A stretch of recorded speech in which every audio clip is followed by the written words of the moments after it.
Someone's out there listening, and so I'm not just doing this for my family and President Wild, but... So, the CES letter. Why is it worth talking about the CES letter? Well, it's worth talking for two reasons. One, it's specifically something that people are bothered by sometimes, and so that's worth doing. But the CES letter is simply the most recent version of a very old trick, or a very old set of tricks. There's relatively little, that's new in the world of anti-Mormon literature or material critical of the church. Whenever we find something new, it's always a little bit exciting. It's always like, oh, we haven't seen that one before. But 95% of them, it's all been done before. And because it's an old version of a new version of an old trick, it's worth thinking about it because it teaches you some broader lessons about how to deal with anything that bothers you about the church or the gospel or things like that. So, let's have a look here. It's an online document, for those of you who don't know what it is. It collects a bunch of criticisms about the church, and those who find it persuasive have done a number of things with it. They've written in Book of Mormon copies in hotel rooms. I'm surprised they have the time, but they've made pass-along cards, just like the church has pass-along cards. They've got their own pass-along cards. I like how that one's right next to the Shasta. I'm not sure what that means. And it went so far as to get snuck into Marvel Comics. The artist who did this was a former member of the church. Marvel made him take it out, but we do have a picture of it there. So we hope Spidey isn't really an anti-Mormon. I don't think he is, but... And you kind of wonder if these people were as enthusiastic at missionary work for the church when they were members as they are for the CES letter. The author of it began asking for money to support him in doing it in 2015, and 5 years later he's still going strong. That's pretty good if he doesn't want to be professional about it. And I have no trouble, obviously, with people saying and believing whatever they want. What troubles me, though, is that they're often not entirely honest about it. This is a quotation from someone who said that I came across the letter when my daughter got an Instagram account, and it was tagged with EFY, seminary, CTR, I love to see the temple, share goodness. So they're trying to, sneak it by you, which isn't terribly honest, I don't think. And some people try to hide what they think and trick people into following along. A former bishop who's now an opponent of the church said, "This makes 2 Sundays in a row that I've secretly placed a full copy of the CES letter in the foyer of my ward building. Both copies have gone by the end of the block. I hope it makes 3 Sundays in a row. Wish me luck. I have to pretend and stay the course because of my true believing Mormon wife. I will not in any way, shape, or form do anything that will cause a divide in our marriage. Except, lie about what you believe, undermine others' beliefs because you can't affect hers. Good luck with that, I guess." And the ads are slick and deceptive. I mean, this looks like, this could be an LDS church ad here, but of course it isn't. But it could have been worse. This is Joseph Smith getting tarred and feathered in 1832, Former members of the church have always caused far more problems for the church than non-members of the church since the beginning, and that continues to be true. Its approach is also not new. People sometimes act as if it's something new and revolutionary, and that it's not. It's the same old story. It's the latest version of an old trick. It's been used many times before, and it'll be used many times in the future. And the approach has a number of terms or labels that have been given to it in discussions of logic or rhetoric or argument. They sometimes call it the laundry list fallacy. It's also called the throw enough mud and see what sticks approach, the million pinpricks, death by 1,000 cuts, or the Gish gallop. Duane Gish is a young earth creationist, and that's how he debates people in evolution, is with a tack similar to this. That's why they call it the Gish gallop. What is the approach? Well, the approach is simply that you give someone a supposed list of problems and they overwhelm you with the number of things that are on the list. Because it is always, always, always easier to make an accusation or to ask a question than to answer it. That goes without saying. And the authors of these kinds of lists basically hope that you will think, well, if there are 200 questions and if even 2% of them are true, then the church has a problem. So they overwhelm you with the sheer number of things, because most people won't know about a lot of them, and certainly very few people will know about all of them. They want to, the goal is to emotionally shock you, lead you to distrust the church and anyone who might speak up in its defense, and to get you to make a fairly abrupt exit and change your whole way of life. And if the author of the CES letter was here, he might very well say, well, you would say that, wouldn't you? Brother Smith, you believe in the church, so of course you think this is an unfair or a deceptive approach to take. And that's true, I probably would, but I'm not the only one who thinks so. I've got some quotes here. This is from a former member of the church. He's since left the church. He's not a believer, but he was raised in LDS culture, and he's now an anthropologist of religion, and he studies specifically the anthropology of the LDS religion, or the Church of Jesus Christ. His name's Mano Padro in Utah. He says this: the CES letter is just accumulated propaganda that has been weaponized to be an effective tool in doubt-bombing Latter-day Saints. Doubt-bombing, he goes on, is an abusive proselyting strategy which has historically been used by Christian missionaries in locations where the local population has a strong tie to another religious tradition. By bombarding the subject with doubt-provoking material, the doubt bomber hopes to cause an identity crisis. This is an artificially induced identity crisis whose sole purpose is to sever the victim's past completely by vilifying and stigmatizing their roots, heritage, and past self. The goal of doubt-bombing efforts is to guarantee that the victim will not return to their old way of seeing the world. The old identity must be so deeply vilified and trivialized that the person cannot hope to return to it. They must be forced to live a half-life where their past is dead to them and their future is all they have left. Clearly, the only appropriate future, and the only one the doubt bombers provides in the future the doubt bomber hoped to corral their victim into, their own. And you see this quite often. You know, people will say, oh, I left the church, and someone will say, why? And, oh, well, if you just read the CES letter, you know, it's this very condescending way of approaching people, of saying, well, if you don't understand it, then you're just a complete idiot, you know. It's a pretty good rule of thumb that anything that millions of people find compelling, be it the church or a political system or what have you, anything that millions of people find compelling probably has something fairly solid to it or something fairly substantial. Treating those things as trivial or as beneath contempt really says more about you than it does about the things that you're talking about. Padro goes on, they want a person to completely give up all healthy relationships with their past faith, heritage, and community.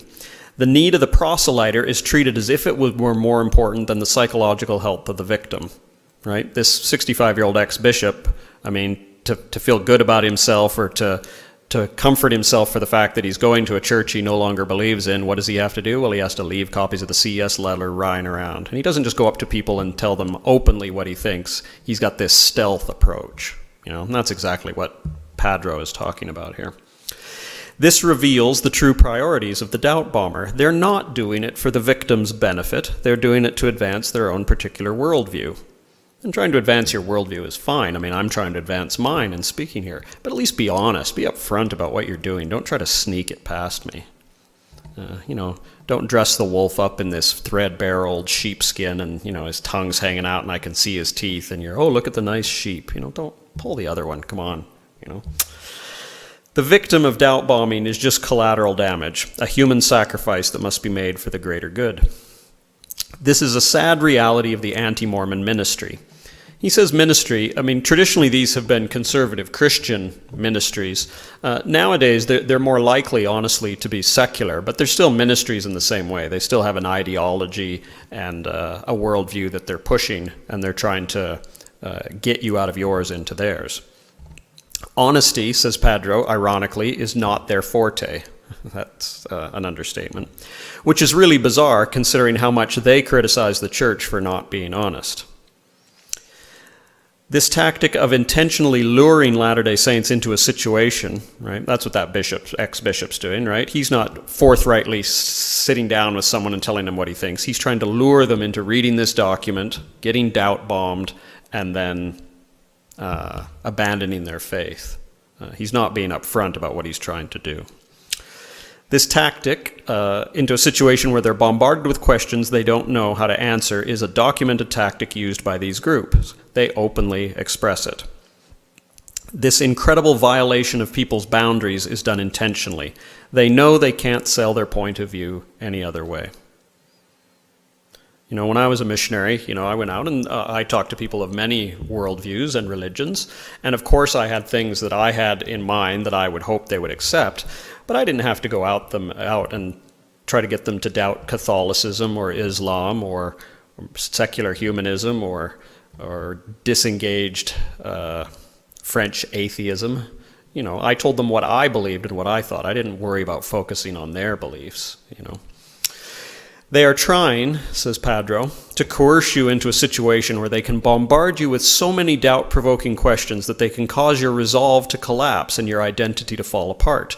Inside of that vacuum, created by an act of psychological rape, they hope to impregnate you with their own belief system.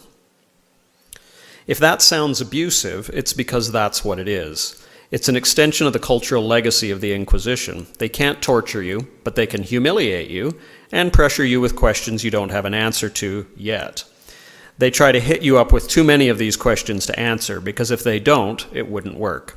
That's how the CES letter works. It's garbage, but it's a common strategy in the anti-Mormon ministry.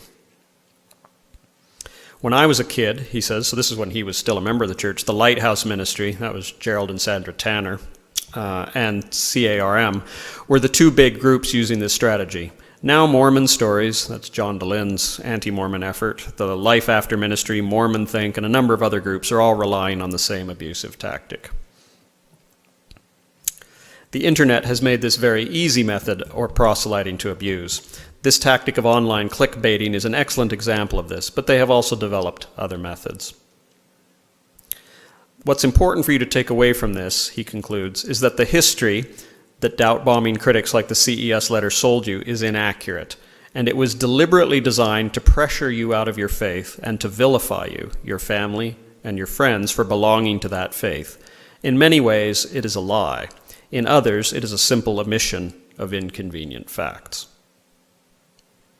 In the anti-Mormon narrative, there are a lot of questions that wouldn't have been answerable 50 years ago, that 10 years ago this is Padro again, not a member of the church, assumed had no good answer, that I now know for a fact can be answered now.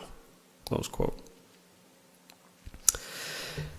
Well, some people will hear that sort of thing and then say to me, well, yeah, but the truth doesn't need a defense. Why is anybody bothering to defend this stuff? If the church is true, it doesn't need anybody to stand up and demonstrate that or argue for it. Truth is its own argument. Well, imagine if you said that when you were accused of murder, and someone said, well, if you're really innocent, you don't really need an attorney, you don't really need a lawyer, you don't need anyone to stand up in court and tell your side of it. You don't need anyone to do that. The truth will cut its own way. If you believe that, I beg you, please don't say anything to the police until your lawyer gets to the jail, because you will find that you do need an advocate. You do need someone to speak in your favor. Jeffrey R. Holland said, I thought it a marvelous understatement when someone said, there will be times when our faith will require an explicit defense. And Elder Maxwell said, there will be a convergence of discoveries, never enough, mind you, to remove the need for faith, to make plain and plausible what the modern prophets have been saying all along. I do not expect incontrovertible proof to come in this way, but neither will the church be outdone by hostile or pseudo-scholars. So, in that spirit, let's have a look at the first example here. Now, there are many examples in the CES letter. Some of the things they talk about, we've talked about or will talk about in others of these sessions. I've just picked a few here, partly because they're fun, and partly because they don't really fit in a lot of those others. I didn't do all this research myself. One of my friends did a lot of it, but he told me I could steal it, and I put footnotes, so that makes it research. So anyway, we'll just see how this goes. So, the author of the CES letter knows that these are kind of bogus. This is a statement here where he talks about how he's 90 to 95% convinced he's going to remove this section. He wants to put a disclaimer in it, maybe saying they're controversial, it's not incorrect, but it's not strong. Here's resources. And when some friends of mine did some stuff pointing out all the problems with this list. Then he updated the list and thinks he's got it cleaned up by now. Well, he hasn't. So he kept it because people put up a big hue and cry. His fans put up a hue and cry when they were going to take it out. Again, it doesn't matter how good the argument is. It's just the point is that should be a lot of arguments. That's how this works. So the more you have, the better. So Hawley, this guy Hawley from, I think back in the 80s, he came up with 28 place names, which he claimed that Joseph got from the surrounding 300 to 400 miles from his home. I mean, I don't know how well you know little towns that far from your home, but I guarantee you Joseph knew them far less. But anyway, he came up with this list. The CES letter took out 8 of them, that's 29%, because they were clearly bogus, didn't work. And yet we're supposed to trust the rest of the list that's left. And so on this list of 20% of 20 names, even if it was completely true, you would only have explained 23% of the Book of Mormon's 86 place names. So it doesn't prove as much as you might think. But remember, this is all about death by 1,000 cuts. The more criticisms you have, the better the list looks. And so it seems this has stayed. So let's look at the 20 remaining names that the CES letter thinks are worth including as gotchas for Joseph Smith. So this is Hawley's supposed map of how the Book of Mormon geography works. I mean, I think he's smoking crack. The text says nothing like this at all. That could be a long discussion. But anyway, he's convinced that's the Book of Mormon map. And so here's Joseph's environment, and here's his map. And so you can see the various, just to pick an example, you got Morianton there above the Sea West. What is that, Lake Erie, I think? And then here you got Moravia Town. Yeah, it is Lake Erie. What do you know? Junior high school social paid off. And so supposedly Joseph got Morianton from Moravian Town, and so on. So here's the 20 places, and we're going to go through them. So in the first place, there's Alma, which he claims there's a Valley of Alma. Well, in fact, there are a couple of Almas, 3 of them, in fact. There's one in West Virginia, one in Ohio, and one in New York. And Joseph was in New York at the time. There's a slight problem with this because it really makes a difference because they're all over the map. So if Hawley's trying to correlate this with the map, it doesn't really work. But anyway, leaving that aside, they didn't exist in 1830. So these wonderful examples that are supposedly smoking guns, the cities of Alma didn't even exist in 1830. So they weren't available for Joseph to use, even if he had wanted to. The West Virginia one was called Ripley until 1884. The one in Ohio was not founded until 1869, and the one in New York, 1833, 4 years after the Book of Mormon was published. So Joseph Smith apparently time traveled, took the name from a woman, Alma, and then applied it to a man. The Book of Mormon makes him a man, but that was not a male name in Joseph's time and place. But it is an ancient Israelite name, not found in the Bible. As it can be seen, one author wrote, critics have had a lot of fun with the name Alma. Back when Joseph first published the Book of Mormon, a lot of critics were like, "Oh, he's so stupid. He made Alma a man's name." Well, you got to be careful what you make fun of, because in the 1960s, an Israeli archaeologist discovered a land deed near the Dead Sea dating to the early 2nd century after Christ, and rendered the name of a Jew as Alma ben Yehuda, showing for the first time in modern history that the name Alma was an authentic Hebrew male name. Additional research in Ebla, in what is modern Syria, has turned up this name going all the way back to nearly 2200 BC. So, lucky boy, that Joseph Smith. So, Alma is right out. I put 2 red lines through it because it didn't exist. It wasn't there for Joseph to pick. Okay, next there's a supposed city, Antioch, which Joseph supposedly turned into Anianti. That's a bit of a stretch, kind of weak, but it didn't exist until 1837. So it gets an X. Boaz, well, that didn't exist until 1878, but it's also a Bible name. I mean, if Joseph's looking to steal stuff, why does he have to pick these cities that didn't exist in his time? Wouldn't it be easier just to pull it out of the Bible? Jerusalem, Ohio. Where on earth could Joseph have come up with Jerusalem? In any case, it wasn't a town until 1893. The CES letter says, but it was settled in 1825. But it had one house in 1825, and it got a second house in 1838. So Joseph supposedly knows about a single house 395 miles away from he lives, hears that it's called Jerusalem, which I doubt at the time, and then picks it. Right. And it's also a Bible name, as it should be obvious, I hope. If Joseph's cheating, isn't that easier?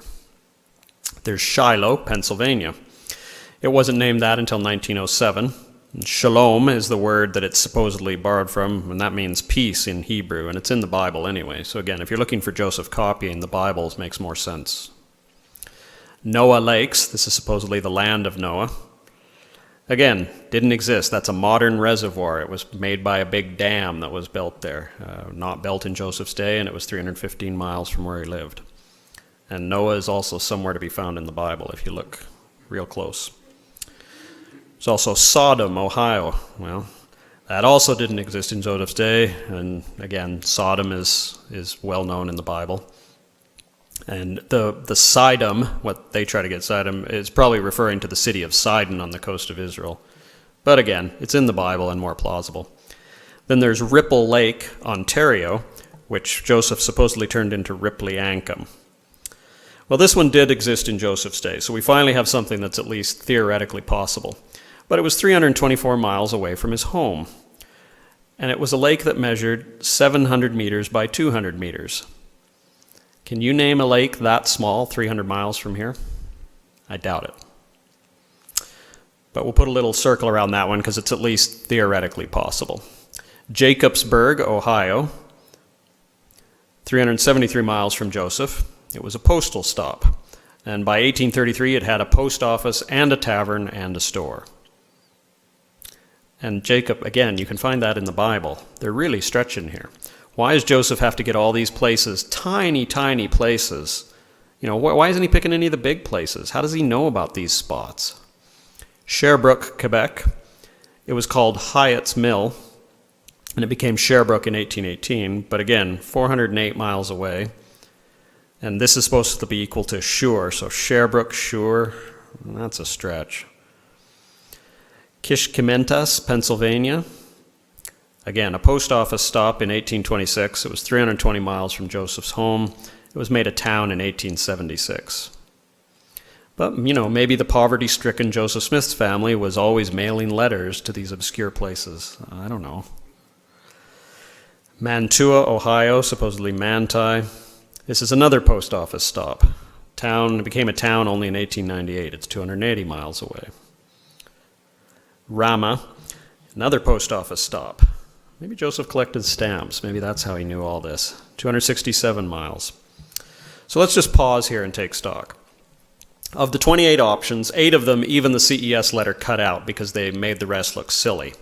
So think how bad they must have been not to have made the cut.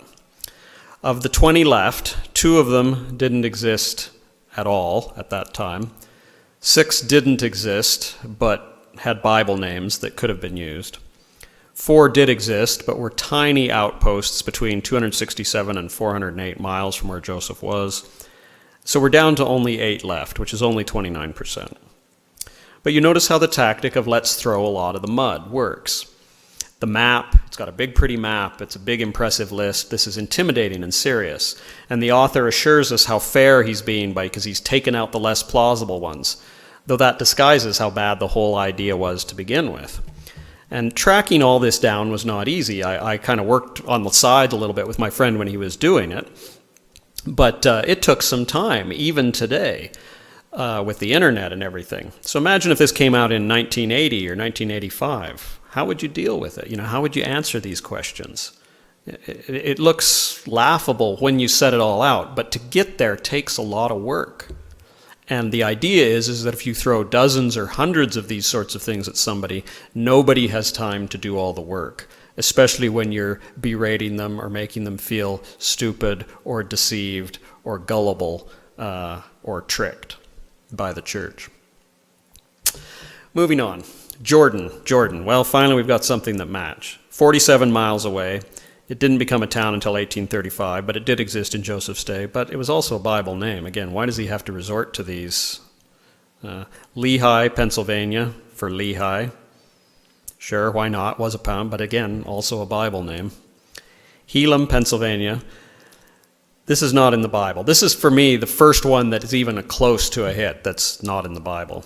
Again, it was a town, but it was more than 270 miles away. Antrim, Pennsylvania, again, 127 miles. Moravian Town, Ontario. It was an Indian reserve that was 281 miles away from Morianton. Oneida. This is a nice thing. He has Oneida twice, as if the two names, it's the same name. You don't get to count it twice. Maybe it's more impressive to say 20 items instead of 19. Adding that extra 20 makes it seem bigger. Maybe that's why. I don't know why you picked the same name twice, but he did. So let's change the 20 to a 19 because there's only 19 there. 8 were eliminated even by the CES level. 1 was a duplicate. Of the 19 left, 2 didn't exist. 6 didn't exist but have Bible names. 4 existed but were tiny. We're down to 7. And of those 7 left, 2 of them are biblical. Oneida and Jordan are less than 100 miles away, and these others are less than 300 miles away. Now, on the non-biblical ones, only 3 of them strike me as at all plausible connections. So let's give him all of them. Let's give him all of them, everyone that's not in the Bible. That's 5. So great, you've just explained 5.6% of Joseph's names. Now you can start on the people. There's about 300 of those. So let's just stop again for a second. Is this supposed map and the supposed parallels, is this good evidence against the Book of Mormon? I think most fair-minded people would say no, that's absurd. It's reaching, it's completely implausible. It would be far more, you don't have to believe Joseph was translating an ancient record. If he's going to come up with those names, far better to just flip open his Bible and pick them. Like Jerusalem, good grief. You don't need some hamlet, miles and miles away to come up with the name Jerusalem. And even the CES letter admits this, but it can't quite bring itself to remove them from the list, because the more things that are on the laundry list, the better this tactic works. And this one has pretty maps to look at, which makes it more convincing to someone who's overwhelmed. There's interesting research on this. They've done studies where they take an article and they write it about the brain. And they make 2 copies of that article. One article, they just give you the article. The other article, they give you the same article, but they put a CT scan picture up at the top of it. So a brain scan. Which one do you think readers find more convincing? The one with the brain scan picture. Never mind that the brain scan picture has nothing to do with what's in the article. And never mind that the reader couldn't read the brain scan image even if they wanted to. Having an image makes things more compelling. That's just how we are as humans. So should all that shake your faith? Well, no, it shouldn't. If it did, you need to give your head a shake, Like there might be good reasons to leave the church, but that is not one of them. So now ask yourself this question. Should 100 questions of that level of argument weigh against your faith? And the answer to that should be no. 100 weak or inadequate arguments don't suddenly magically add up to convincing evidence. There's an old computer expression, GIGO, garbage in, garbage out. You put lousy data in, you're going to get lousy data out. And it doesn't matter if you put a whole lot of lousy data, it's still lousy. You have to evaluate each argument on its merits. You don't get to pile a whole bunch of bad ones together and say, well, each of these is really weak, but if you add them all up, then they become strong. That's not how evidence works. So don't let them blind you with the volume of lousy arguments. Don't buy into the doubt bombing. But all that takes time, and it takes patience, and it requires mastering a lot of material, and it requires research skills that not everybody has. And people who are shocked or scared or feeling betrayed when they get this whole list thrown at them are not usually in the best place mentally to take a deep breath and to put in all the hours of work that it would take to answer those questions if they want legitimate answers. The CES letters and all the other list-type criticisms against the church count on that fact for their success. So don't be fooled. Once you know how the magic trick is done, it's not so impressive. Number 2, the late war. So this is, like I said earlier, when we find a new anti-Mormon attack, that's kind of exciting. It's sort of like discovering a new kind of mammal, It's something that doesn't happen every day. Most anti-Mormon attacks have been around for decades, most before the beginning of the 20th century. But this is actually new. And the CES Letter didn't invent it, but they probably did more to popularize it than anyone else. So what does it claim? Well, they claim that Joseph Smith stole or copied part of the Book of Mormon text from another book. There have been several books over the years that people have claimed that the Book of Mormon used as sources. Reading those books is usually all it takes to prove that that's nonsense. The church even published some of them through BYU because they were hard to find. So the church just up and published them so people could read them and say, yeah, that argument is nonsense. I have read them, and that argument is nonsense. That's 2 hours of my life I'll never get back. But every time this sort of thing happens, everybody says, we've finally figured out how Joseph did it. We've finally solved the puzzle. And so it turns out to be here. The late war is about the War of 1812, which proud Canadians will remember as the time when Canada beat the U.S. in a war and burned down the White House. Proud day for us all. It was a book written for school children. It's written in a kind of a false biblical King James Bible style of English, so that kind of matches the Book of Mormon. And it was written in 1819, so it was early enough that Joseph could have seen it and could have copied from it. So let's not forget some things.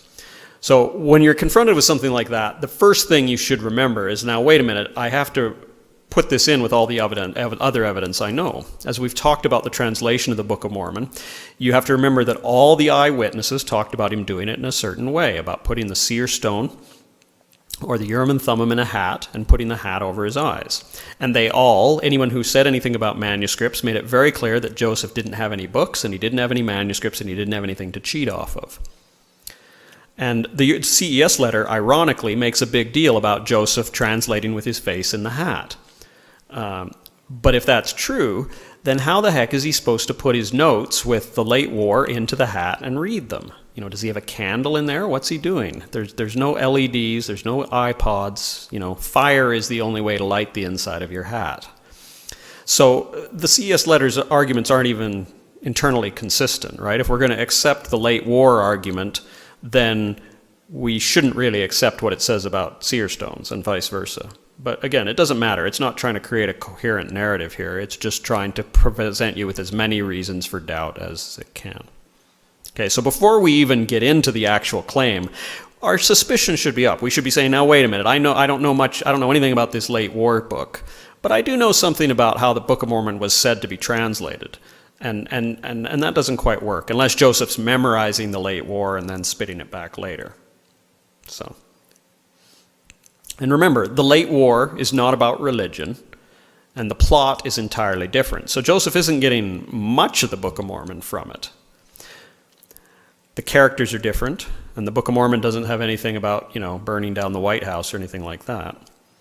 But the critics say Joseph has stolen some of his language from it. So he's not using the book as a source for plot or characters or ideas, but he's copying language. He's taking exact words from the late war, and he's using them in the Book of Mormon. Okay, so let's look at some examples. Example number 1. Both books talk about an iron rod. You all know the Book of Mormon story, Lehi's dream, hold to the rod, all that sort of stuff. What does the late war say? It says, we will rule them with a rod of iron, close quote. That's it.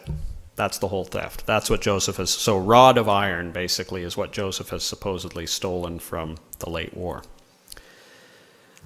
Well, come on. The CES letter doesn't seem to be aware of this fact, but rule them with a rod of iron is in the Bible. It's in the book of Revelations. So it's not even from the late war, it's from the Bible. As you would know if you Googled the phrase, it's the first thing that comes up. So that's not super impressive. Like, really? Joseph has to copy that out of some kid's book written in 1819? Example number 2. The late war describes objects partly of brass and partly of iron, and were cunningly contrived with curious works, like unto a clock, and as it were a large ball. So again, the thing that's supposedly stolen here is this ball of curious. That means intricate or mechanically skilled or crafted construction. Not much of plagiarism. And this is a torpedo. Not really much to do with the Urim and Thummim, though I guess if you see a torpedo up close, you'll know where you're going. It won't be the promised land. So, again, this sounds terrible, right? We've got the actual language that Joseph's stolen from this book. But then when you crack the book open and you look at the examples, it's like rod of iron, curious ball. Like, really? That's all you got? It would be easier just to make that stuff up. This is my favorite. The first book of Napoleon. So, okay, maybe you didn't buy what we're saying with the late war, but now we got the first book of Napoleon. This was published in an academic journal. I mean, they went all out on this one. In this book, Joseph stole actual wording, supposedly. He took actual text from this book and stuck it in the Book of Mormon. Now, if that was true, that would be impressive, or that would be concerning, We've got him now. So a common approach in this sort of attack, and this has been done with the Book of Mormon, it's been done in many other analyses of literature and stuff, and the consensus is this is a terrible way to do things because it picks out parallels, but it makes things look more close than they really are. So it's not really a very sophisticated technique, but it can be a convincing one. So on the left, first book of Napoleon, you will see the wording that is from the book. So this is quoted from the book. Condemn not the writing and account, the first book of Napoleon, upon the face of the earth. It came to pass, the land, their inheritances, their gold and silver, and the commandment, etc., etc., etc. And if you compare that to the Book of Mormon, you will find, oh my goodness, it's almost identical. Condemn not the writing, one after another.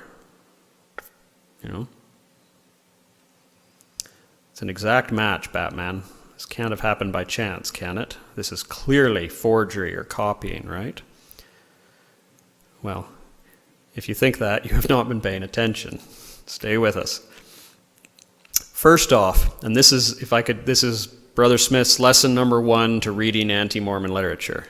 Well, rule 1 is don't, but rule 2 is if you must, look for the ellipsis. So ellipsis is a fancy word. It's for the 3 little dots. You see one right here. And you put those in scholarly works. That indicates that there's text between the text that I've cited that I've taken out. So those dots represent omitted text. And this is a very legitimate thing to do. You don't always need to quote an entire paragraph or an entire phrase. Sometimes you just need bits to make the point you're making, and it saves space and it's easier on the reader. So ellipses in themselves aren't bad. But whenever you see an ellipsis in a quote in an anti-Mormon book, the first thing you should do is go look that quote up. And if you look here, there's a lot of them. There's another one. There's another one. Anyway, there's a ton of them. Okay, so what that tells us is that there is a lot of text that has been trimmed out in this quote. This quote might be absolutely 100% accurate, but there's a lot in there that we're not being shown. Now, that might be legit or that might be illegit.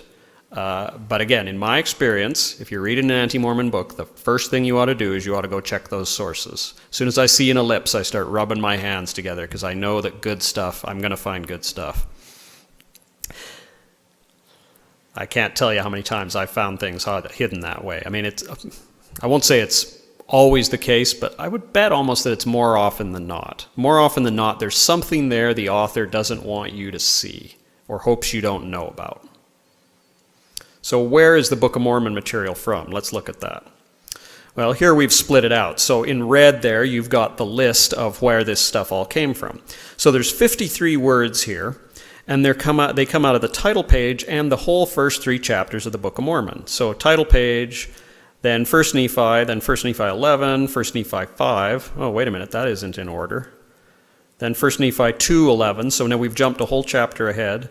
Now 1 Nephi 2:11, now 1 Nephi 2:10, so we're actually going backwards again. Then we're jumping ahead to 2:11 again. Now we're going to 2:16, then 2:13, and now we're jumping all the way to 3:17.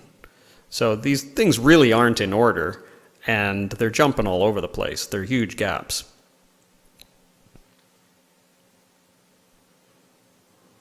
I've pointed those out to you. Okay, another one here. That's not in order. 2:16, then you go to 2:13, and now to 2:17. 3:17, sorry. So This is 1.9% of the text. This is the original Book of Mormon. So this is the 1830 edition, the first one Joseph Smith published. So in the upper left corner there, you can see that's the title page. And I've highlighted in blue all the words that they've quoted here. So look at that. Look at those huge gaps. I'll put circles around them so you can see them. Look at all that text in there. This one here, does it light up? Maybe it doesn't light up for me. Anyway, the between the second to last and the last one's my favorite. Like, look at that, like almost 2 pages of text, uncited. Let's see. There we go. And remember, they have to put some of them out of order for even this to work. Now, I've done the same thing here with, my friend did this one, I did the previous one. This is the Book of Napoleon. This is the first 25 pages, and the dots are where their text is from, this text that supposedly matches. Well, this is worse than the Book of Mormon, right? Look at that. You've got it scattered all over 25 pages. There's pages and pages between some of them. Now, can anyone out there with a straight face believe this? No one writes that way, even plagiarists. Can you imagine Joseph or anybody else doing that? What's he saying? He's a little snippet here and there. It's like, gee, I'm stuck for a word, not an idea, not a character, not a plot development, not a concept. I'm stuck for a word. Maybe I'll just jump a few hundred words ahead in this book and then I'll copy that. Nobody writes that way. And the CES Letter author, again, I think, kind of tips his hand and lets us know that he knows that this is kind of shady. He says this: "The following is a side-by-side comparison of selected phrases the Book of Mormon is known for from the beginning portion of the Book of Mormon with the same order in the beginning portion of the first book of Napoleon. Note, these are not direct paragraphs."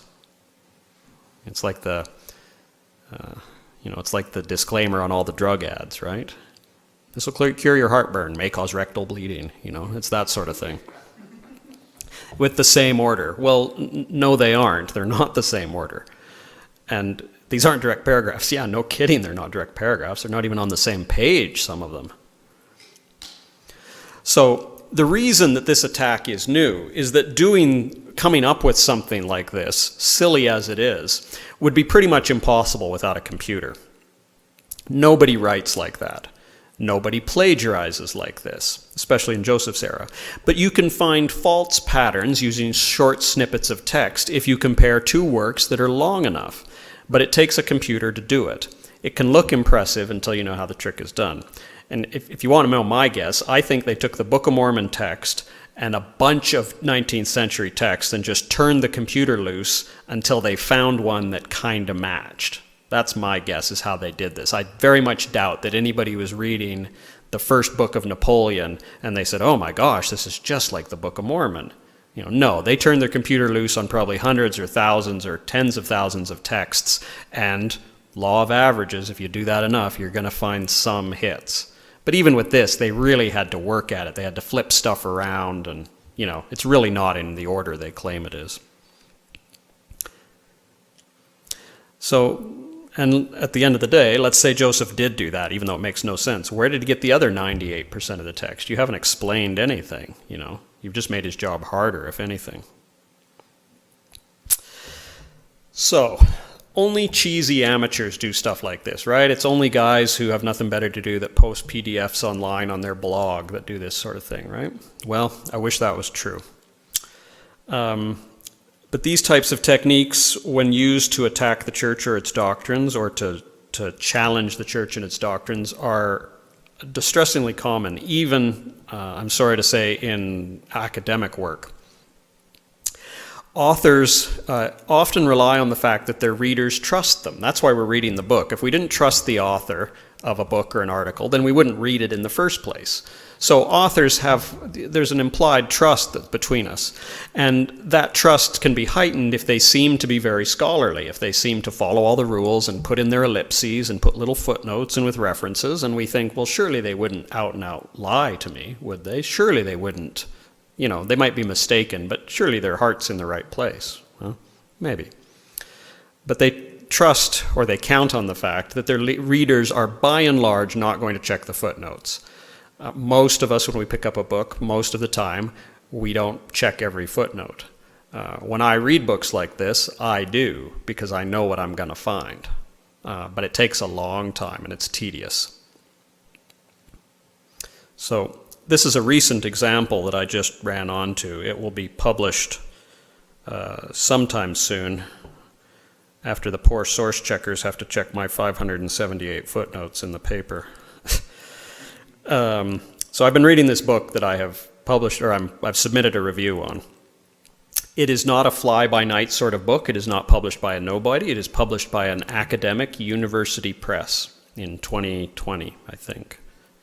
The author is a tenured professor at a major university. The author is the editor at the present of a journal that publishes about church topics regularly. So this is someone who's known in the field, he's tenured, he's respected, he's publishing with a respectable press. You should be able to trust this. Other academic experts have praised the book, unwisely, I will argue, in my review. And so it must be on the level, right? Well, let me give you just one example out of this book. Like I said, I came up with about 578 footnotes, so there's lots of these. But this is a simple one, it's an easy one to understand, and I think it's pretty indisputable. This is what the book claims that President Spencer W. Kimball said about homosexual acts. Kimball noted that homosexuality and bestiality both were deserving of the death penalty. And that regrettably, that's the author's quotes, he's quoting President Kimball, regrettably, close quote, quote, the law is less severe now, close quote, as was the community's attitude. Well, that's an explosive little bit there, right? So you have President Kimball saying that it's too bad that the law doesn't let us kill people who have gay sex. They deserve it, right? Homosexuality and bestiality both were deserving of the death penalty, he says. Just like bestiality, having sex with animals. That's pretty bad, right? What a homophobe, right? So if you read that in a book, you might be quite disturbed, troubled. Well, let's check the source. So here's the book, President Kimball's Miracle of Forgiveness, page 79. This is what he says. All deviations from normal, proper heterosexual relationships are not merely unnatural, but wrong in the sight of God. Like adultery, incest, and bestiality, they carried the death penalty under the Mosaic law. There's nothing there at all that says they deserve the death penalty. All he says is they're wrong in the sight of God. That's hardly controversial. And he uses the fact that they were considered sinful under Mosaic law. That's how he's trying to demonstrate that it's sinful. He's saying, yes, these are sins. They were sins because even to the point that the Mosaic law said you had to be put to death. Quite different from what the author has told us he said.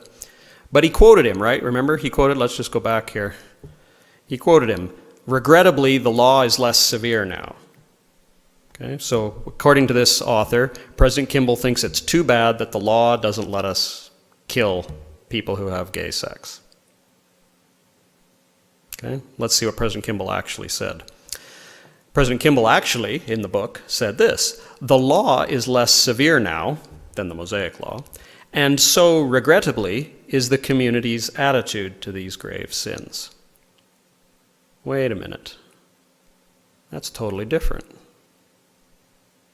He doesn't say it's regrettable that the law is more severe. He says it's regrettable that people's attitude has led to believing these aren't serious sins. So you have to work hard to mislead your audience this badly. So at the top here, I've got what President Kimball said. The law is less severe now, and so regrettably is the community's attitude to these grave sins. The improved version that our author gives us is below.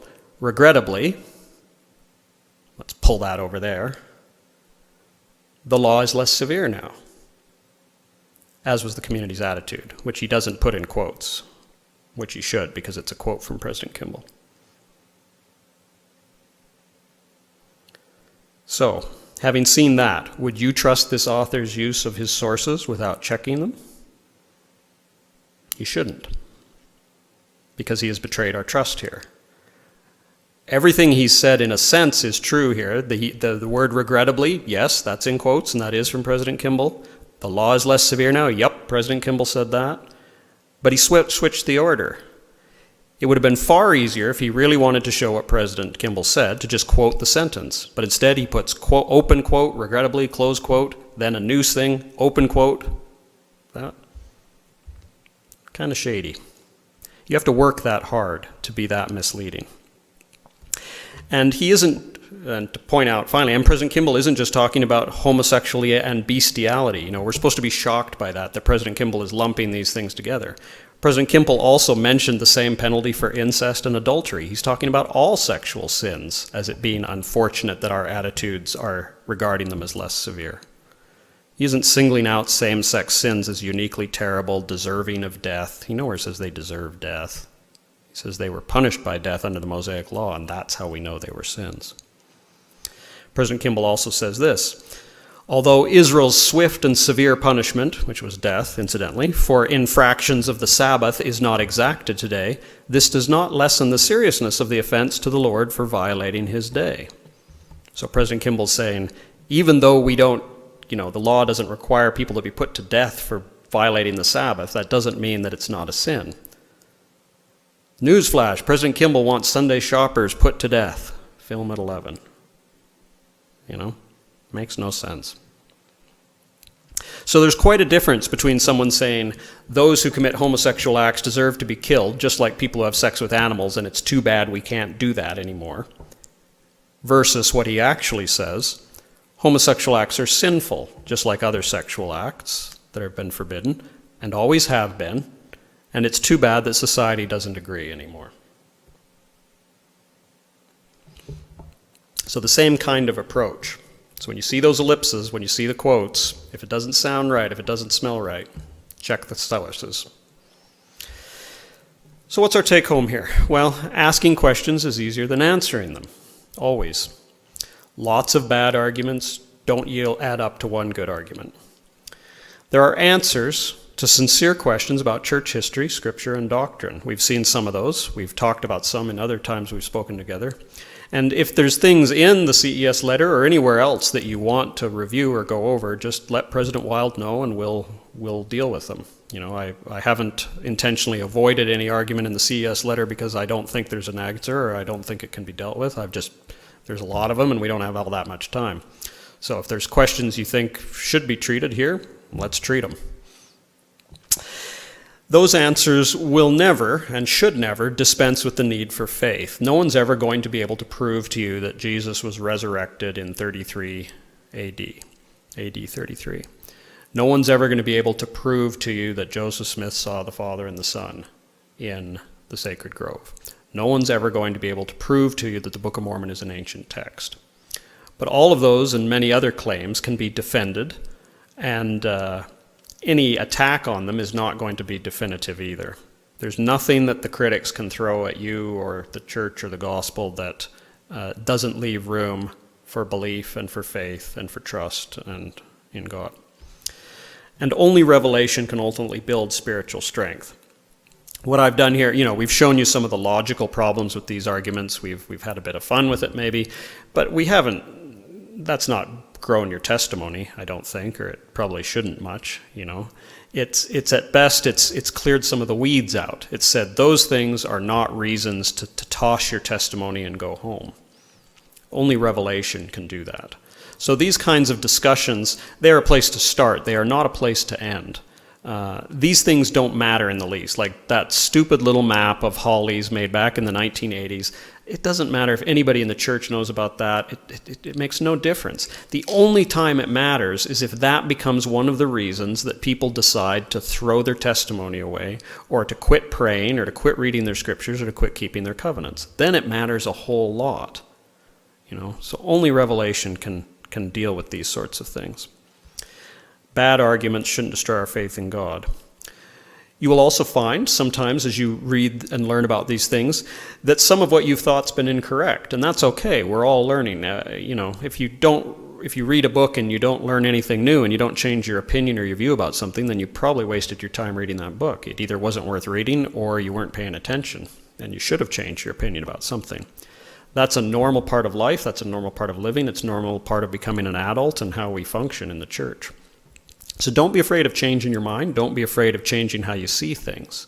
And don't think that just because you have to change how you've seen something, that means there's something wrong with the church or the gospel. It just means the way you've understood something isn't the best way to understand it. Those who use these tactics, I hope you can see, are not always being intellectually honest, and they don't always have your best interests at heart. They have an ideological agenda, which they often do their best to disguise. It's not intellectually honest, I'm sorry to say, to swap President Kimball's words around like that to make him say something he didn't. Maybe it was an accident, I don't know. Maybe it was well-intentioned, I don't know. But it makes you worry. And lastly, don't assume that something that looks scholarly and looks rigorous is accurate. Just because I have my footnotes and I've got it nicely formatted and I'm published by a snazzy press doesn't, unfortunately, necessarily mean that it's right. President Wild could tell you that too. There's lots of stuff that gets published in medical journals that just ain't right, just ain't so. That's a place to start, but that's where you start your thinking. It's not where you don't check your brain. I don't turn my brain over to the New England Journal of Medicine and just say, well, they said it, it must be true. No, that's where you start. And lastly, check the sources. Check the sources. That's what it all goes back to. I hope this has been useful. I hope it's been a bit fun. The church is true. I have found that my testimony grows and my confidence in Joseph Smith and the Book of Mormon grows as I confront these sorts of things. It's not easy to do these things. Not everybody needs to. Not everybody should. But if you're interested in them or troubled by them, don't let that stop you. Don't be afraid of it. There's nothing to be afraid of if you're willing to put in the time and the work and the energy and the mental effort and the attention to detail that they recall. It took my friend a long time to find all those place names. If he'd just thrown up his hands, well, he might have had concerns. But once he tracked them all down, he wasn't worried. If anything, he had a good laugh. When I first read that phrase from President Kimball, or supposed phrase, I remember thinking, that's odd. I've read a lot of President Kimball, and I don't ever remember him saying that. And it took me a long time to check the source, because, there it was in quotation marks. It was footnoted. I thought, oh, well, I must have totally missed that. But as one thing led to another, I looked it up, and then I thought, I see what's going on here. So these things will build and can build faith and testimony, but that takes time. You have to be patient. You have to wait on the Lord. It takes time to find references. It takes time to find things. I have things and questions that I always have at the back of my mind, things that I haven't totally figured out yet, or that I'm not totally happy with, or that I've heard about, and they're always there. And sometimes I'm not looking for answers to them. Because if I knew where to find the answers, I would have gone and looked and found them and been done with it. But they're in the back of my mind. And then as I read and I study and I reflect, I'll run on to things that answer those questions. But I wouldn't have found the answers if I had stopped looking, and I wouldn't have known to recognize the answers if I didn't have the questions first. So that's an important part, I think, of spiritual maturity. It's how you solve any sort of problem. Lots of people who talk about problems in business or science or mathematics will talk about how, they have these problems in their mind and they will suddenly stumble on the solution all of a sudden. What's gone on is that they have prepared themselves to recognize the answers when they find them. Finding the answer is often a sudden, simple, very lucky, or looks like luck, probably isn't, coincidence, which is probably not coincidence, but it's these sudden, small, subtle things that answer the questions. Louis Pasteur, the great French physician and inventor of vaccines and germ theory, said, chance favors the prepared mind. You can't always control when you're going to stumble onto an answer, but it's only the prepared mind, the prepared heart, the prepared soul, the prepared spirit that will recognize the answer when they see it or when they encounter it. And that will build your faith, because you'll know that the Lord's watching out for you, knows your concerns, and is helping you bit by bit, grace to grace, here a little and there a little, and suddenly the puzzle clicks into place. That's happened for me many times, and I'm sure it will happen for you if you seek it. I leave you that in the name of Jesus Christ. Amen.